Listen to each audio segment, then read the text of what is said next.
Morning. Our study this morning is about something really important. What is it that you know? I don't mean the kind of things that you've heard about, that you speculated on, other people have told you, things you've read about. What do you really know? The kinds of things that in tough times you will draw upon and that will strengthen you, things that are resolved in you and you absolutely know.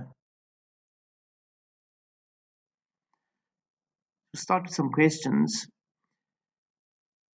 First one, do you know why God seems to bless the wicked with wealth? There are plenty of examples of people who seem to succeed. Take a look at their lives, they do not bless God. So do you know why God seems to bless the wicked with wealth? Number 2, do you know what kind of person you would be if your life were to change drastically and negatively? That might have happened just recently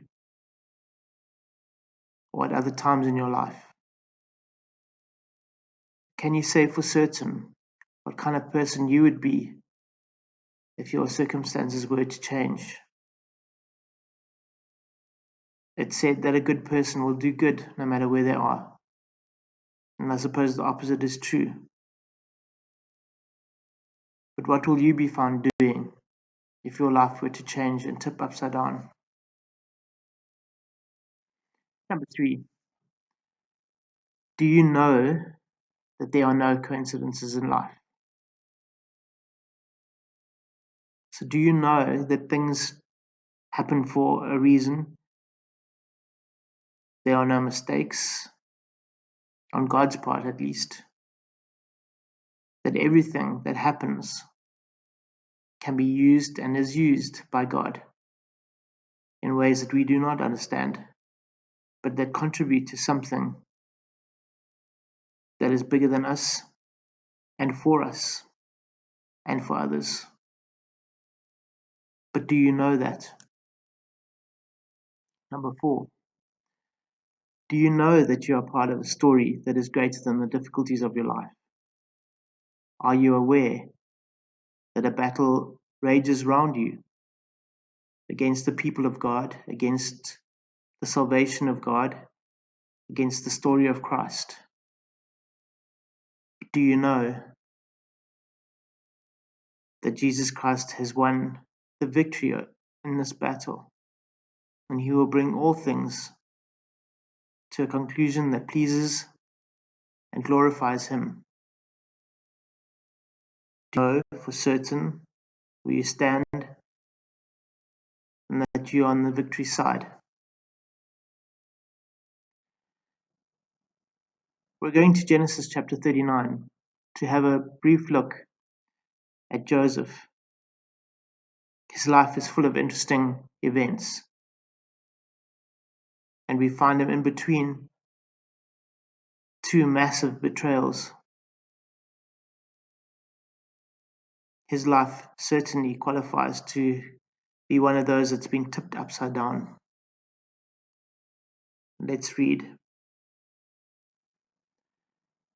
Now Joseph had been taken down to Egypt, and Potiphar, an officer of Pharaoh, captain of the guard, an Egyptian, brought him from the Ishmaelites who had taken him down there. The Lord was with Joseph, and he was a successful man, and he was in the house of his master the Egyptian. And his master saw that the Lord was with him, and that the Lord had made all he did to prosper in his hand. So Joseph found favor in his sight and served him. Then he made him overseer of his house, and all that he had he put under his authority. So it was, from the time that he had made him overseer of his house, and all that he had, the Lord blessed the Egyptian's house for Joseph's sake. And the blessing of the Lord was on all that he had in the house and in the field. I wonder if you noticed that the scripture says that Potiphar's household was blessed for the sake of Joseph.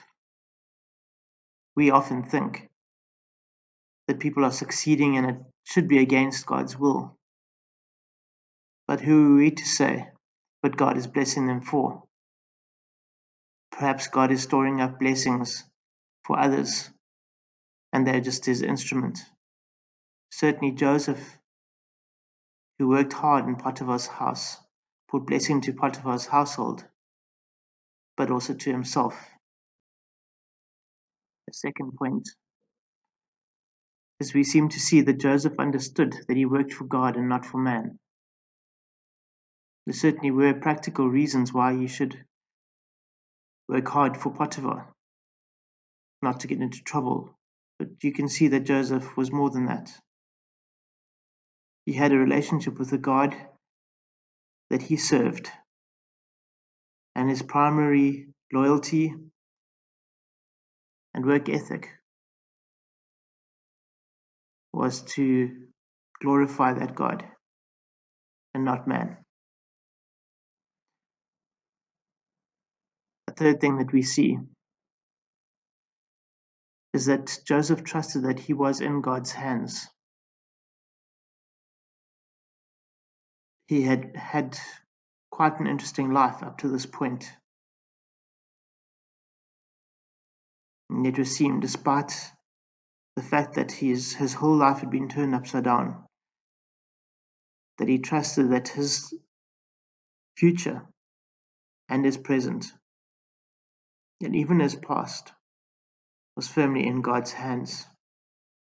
Certainly he had no other hope that things would change, and yet we find him diligently working as if for God and not for man.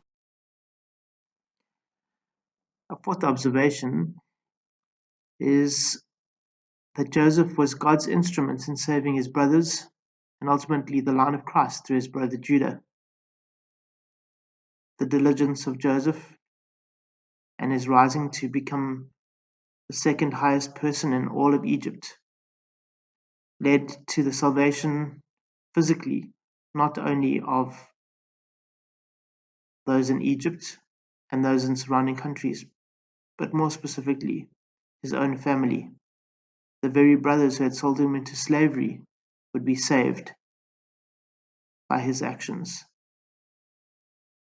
And so we are all part of something bigger than we know.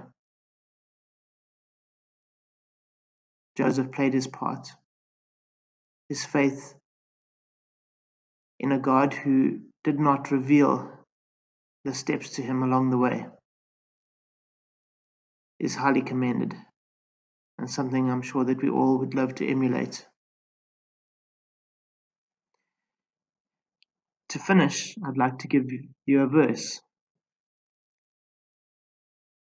And it's quite an amazing verse, but it's something that Joseph lived out and had never read before. But it was in him. Slaves, obey your earthly masters in everything, not only to please them while they are watching, but with sincerity of heart and fear of the Lord. Whatever you do, work at it with your whole being, for the Lord and not for men, because you know that you will receive an inheritance from the Lord as your reward. It is the Lord Christ you are serving.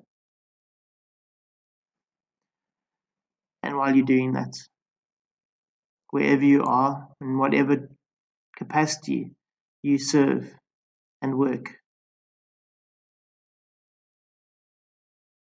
think of this in Jeremiah 29, verse 5 to 7. Also seek the peace and prosperity of the city to which I have carried you into exile. Pray to the Lord for it, because if it prospers, you too will prosper.